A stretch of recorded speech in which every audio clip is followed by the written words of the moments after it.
Hello everyone, hope you're all doing great. So in this video, we are going to learn about the DDL commands.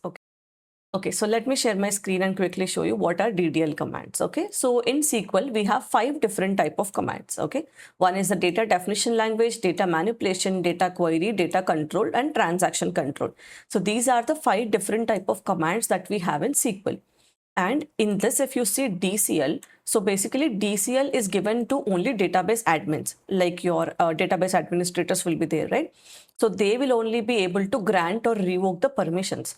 So this one, as a data analyst, you won't be using this anywhere. Okay, so for now, let's hide this part.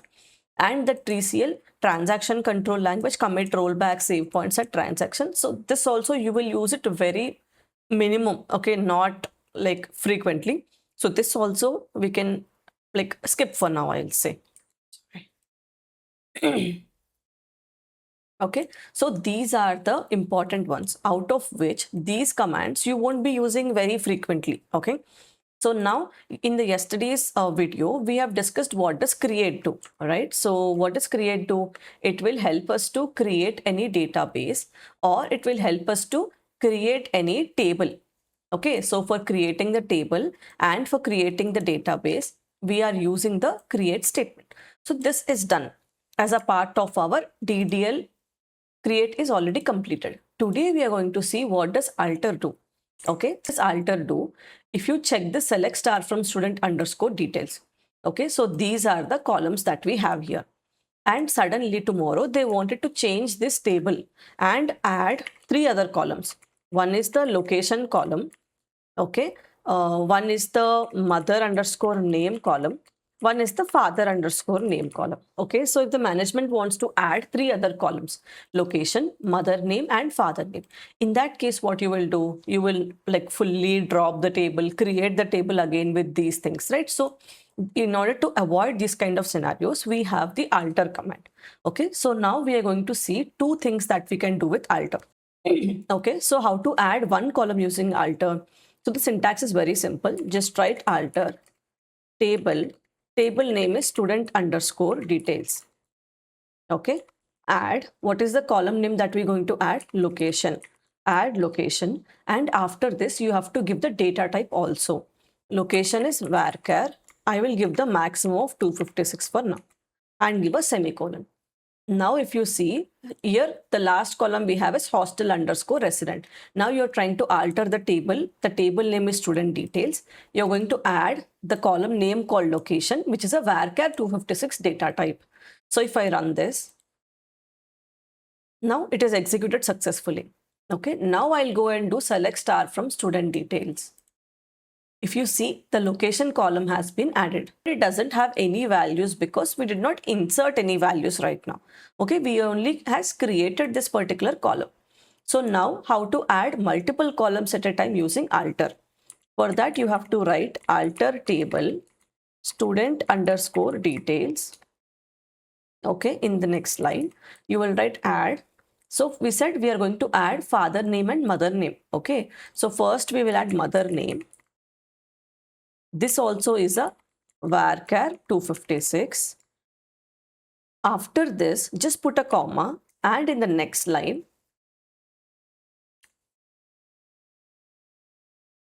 add father underscore name.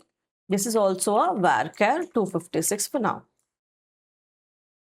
Semicolon. Okay, so you are doing alter table, like same syntax whatever you have written above, just put a comma and continue with the other column name. So run this. Okay, now this code is run, and now do select star from student underscore details. You will see mother name and father name. Okay, so this is one use of using the alter statement. You can add the column at the end anytime. Okay, so that is one use case. So now we have seen what is the first use case of alter. Now what we will do, let's say in the father name, you gave it as varchar 256, but I only want it to be 200. Okay, in that case, what you will do, change the data type varchar 256 to 200. Okay, so in that case, what you will do, you will use the alter statement along with another keyword called modify. Okay, so you will use alter plus modify. Okay, the syntax is alter table, table name is student underscore details, modify. Here, which particular column we are trying to modify? Let's do the father name. So modify father name, and we have to make it as varchar 200. Give a semicolon. Okay, so now just run this particular line. You will see 6 rows affected. That means that all the 6 rows, the particular varchar 256 has been converted to varchar 200. So how to check that? Yesterday I have said we use describe and the table name. Okay, so this will help us see what is the data types, what is the constraints that we have in this particular columns. So if I run this, here you can see father name, it was varchar 256 before, which is changed to varchar 200.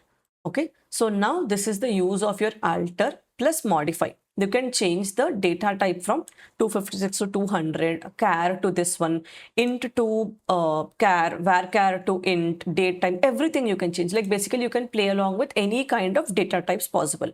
So this is the second use case of your alter statement along with modify. Okay. So now the third thing that we can do with alter is to rename the column name. Okay. So let's say here previously we have given the column name as location. So I don't want the column name as location. I want to change it to city. So now in that case, what we will do, this is like rename the column. Okay. So for renaming the column also, we can use alter. So we have to use alter table, and the table name is student underscore details. So this first line is common everywhere. Alter table, student details is common. Now we will have rename column. So now which column we are going to rename? Location. Location to city. Okay. So now for this we do not need data type because we are just changing the column name. We are not changing, we are not adding or removing that particular column. We are just changing the name of that. So just run this part. Okay, so now the code is run. Let's again check describe student underscore details. And here if you see this particular column location is changed to city. Here if you see, you are only seeing city. Okay, so this is one more use case with alter. Okay, so one last thing that we use alter is, let's say if you have created all of this and you want to drop one particular column. Okay, so let's say if I want to drop joining underscore date column. In that case, what you will do? Drop column. Drop means completely remove that particular column. In that case, you will do alter table student underscore details drop column. The column name is joining underscore date. Just put a semicolon. Okay, now run this line. Okay, it is done. Again, check the describe student underscore details. In this, you will see that there is no particular column which is called the joining underscore date. So that particular column is completely removed. Okay, so this is the use of your alter command. Okay, so if you see here, create we have completed. Alter is now complete. Okay, so now let's talk about drop. So what does drop mean? It will completely delete that entire thing from your table. Okay, so if I just put drop column joining underscore date, this particular column is gone now. Okay, so if I give drop database student underscore db, entire database is gone. If I give drop table student underscore details, the table itself is gone. So let me show you one simple example. Let's say if I create one fake table, create table emp, and in that I will just put emp underscore id int, and I will create this table, let's say. Okay, so let's run this table. Now 0 rows affected. If I give select star from emp. Okay, so now you can see emp table, it has employee underscore id.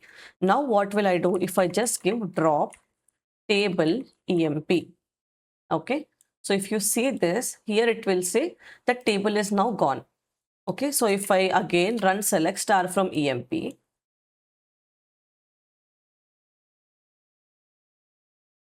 now you cannot find the table. It says select under student underscore db dot emp does not exist, which means this emp table does not exist, which means that table is completely gone. So that reason, for those cases we will use the drop command. Okay, so this is done.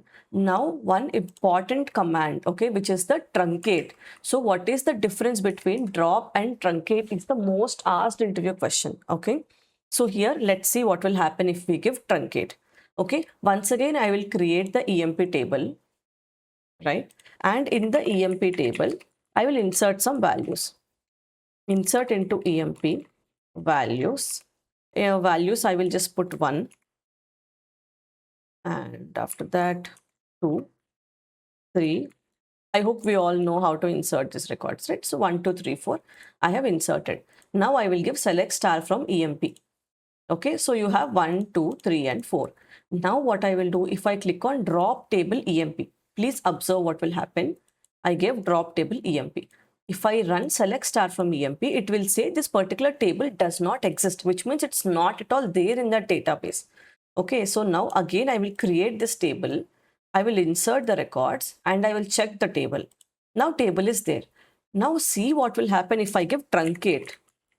Okay, truncate table EMP. Okay, please observe carefully. Okay, now it is done. Again, you do select star from EMP.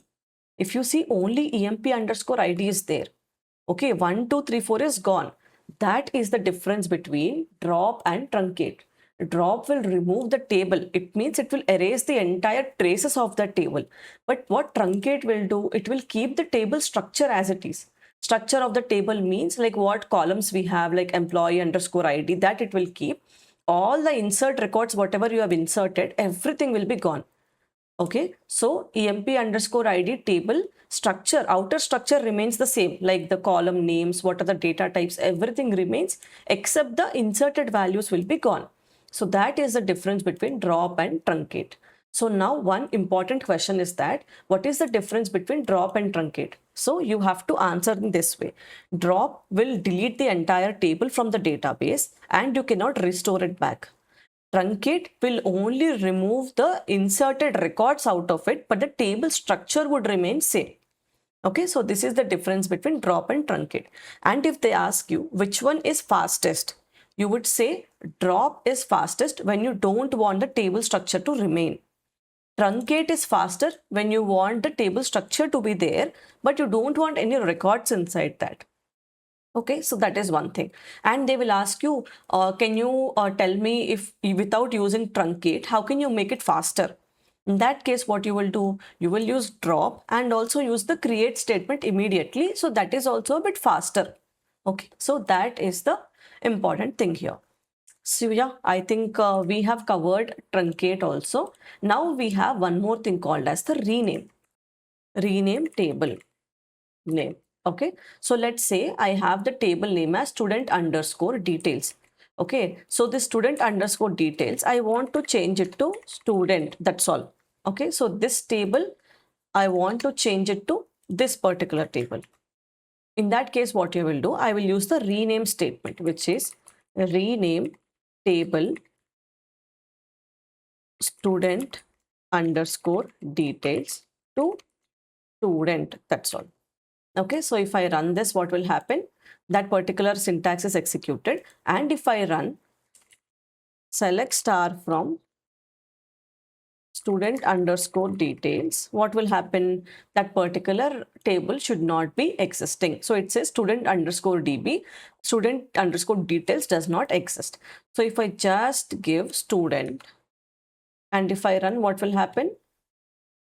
Now you will have the student table existing. Okay, so this is the use of your rename command. So in this video, we have discussed all the DDL commands: create, alter, drop, truncate, and rename. If you just know what each of this does, that would be more than enough. You don't have to memorize all the syntax. Nobody does. Okay, so nobody asks in interview also. They will just ask you the difference between drop and truncate and what kind of commands do you know, something like that. Very simple.